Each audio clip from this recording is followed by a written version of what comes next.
The controversial anti-gay law imposes fines on anyone who provides information to under-18s about what's described untraditional sexual relations or make them appear attractive. London LGBT rights activist Sue Sanders says there are two major problems with the new law. Putin has set up this very problematic law. It's coming from a place of making links with being lesbian and gay, bisexual and trans to paedophilia. Also, if we don't tell children about something, then they won't know about it. The shocking thing is that the number of homophobic crimes have been done by either kids who are still going to school or have just left. But while Western opponents may have noble intentions, their criticism referring to one of the most draconian anti-gay laws on the planet has been hyperbolic. Homosexuality in Russia, unlike 70 countries worldwide, is not illegal. For over a year since the law has been introduced at the federal level, only 4 people have faced allegations over gay propaganda, and just one was charged.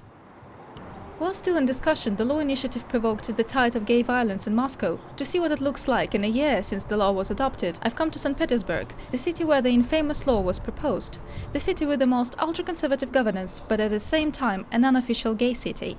The author of the law is Vitaly Milonov, the deputy of the Legislative Assembly in St. Petersburg and a member of the current ruling party United Russia, formerly headed by Vladimir Putin. Putin and Milonov were both interested in gaining support of the numerous conservative electorate. That's why Milonov referred to the commonly shared ideas of what can be considered acceptable and what cannot. He says that the term homophobia has nothing to do with the Russian attitude.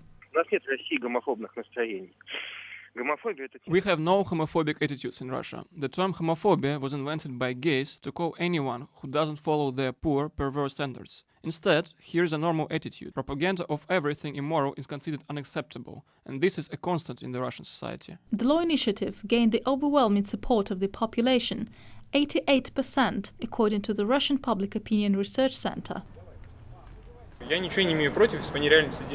I cannot care less about gay people when they stay at home and do their business. But when they go outside, wave their flags, and children see that, they understand what it means. This has to be banned. The clericals often echo the statements of the city and the country officials, making a point about the unique path of Russia, put in contrast to the West. And so does Father Vladimir, the dean of the Krestovo-Zvizhensky Cathedral.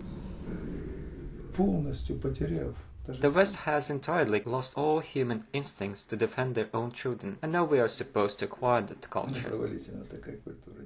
Blast such a culture. We don't need that, otherwise it wouldn't be Russia anymore. It's been very easy and convenient to use the gay prejudice as an ideological mechanism, since there is a very strong anti-Western element here, says Svetlana Zakharova from the LGBT organization Vykhod. There are a lot of social problems in Russia to distract public attention from. There's been a tendency since the Cold War to display a certain group of people as an enemy. The current enemy is not just LGBT groups, but also all human rights activists, because they are all said to live on foreign investments and they do what they are told to do. They have no brains and no idea what's going on. They are either poor idiots or traitors of their motherland. While Milonov kept himself busy inventing gay propaganda and making public homophobic statements, gay activists on the other side tried to get noticed by any possible means, often violating social order, offending religious thoughts of others, or bringing obscurity to political demonstrations. That's the reason why gay people are criticized by the public, says Alexandra Gormazhapova, a journalist from the investigative liberal opposition newspaper Novaya Gazeta. They say that no one has made for gay propaganda as much as the person who banned it. LGBT groups have become too vocal and their social participation is often misleading. When an anti-military march with a Ukrainian message shows a column with rainbow flags, it looks inadequate. Given the common view here that Europe equals to lechery and homosexuality and Ukraine wants to join, they change the message completely. I believe they only cause harm.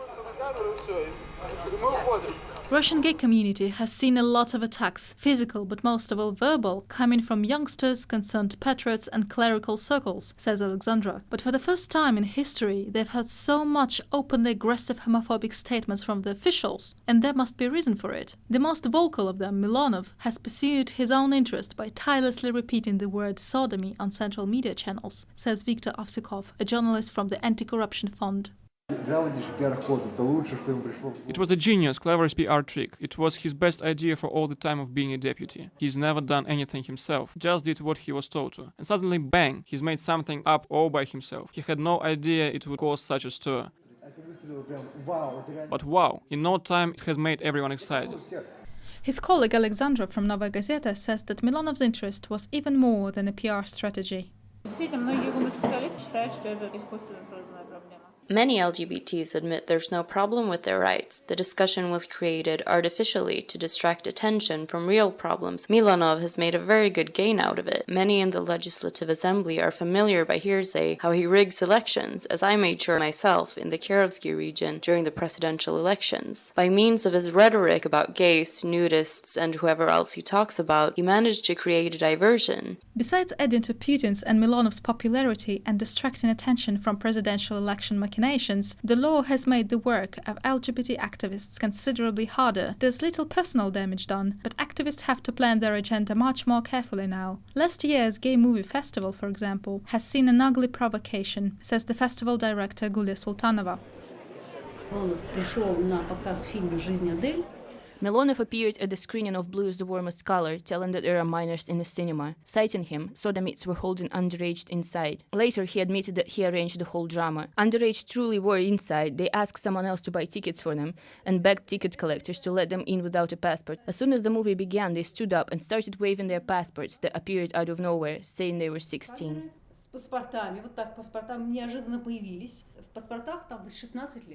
It is argued that the law leaves too much room for interpretation. There are real, evident legal inaccuracies causing implications, according to Viktor Ovsikov. There is a legal deficiency here. On one hand, all gay demonstrations are allowed in Hyde Park, where anyone can march for anything. On the other hand, gay propaganda is prohibited among minors. Demonstrators by definition are of age, so the law is not violated. However, opponents usually come with children, incredibly smart of them, to bring kids to a place with bombs, fires, police, women yelling. If the government bans the demonstration, the question is why. They legally can't curtail the meeting because opponents intentionally brought their children to make it unlawful. The cornerstone of the criticism of the anti-gay law is a suggested connection between gays and pedophiles, which Milonov created by formulating the text of the law and which Putin did not contest. In order to back up these allegations, international media featured a group of social activists Occupy Pedophilia who tracked down pedophiles using their intimate online correspondence with minors as evidence. Anton Bogdanov, the head of the Occupy Pedophilia in St. Petersburg, accused the Western media, BBC in particular, for creating the Russian gay terror with their own hands by interchanging the terms gay and pedophile. Last winter, BBC came to St. Petersburg to film a movie about our project. First of all, they called this video Gay Terror in Russia. This sounds absolutely outrageous because our organization, first of all, it's not homophobic. It's about catching pedophiles.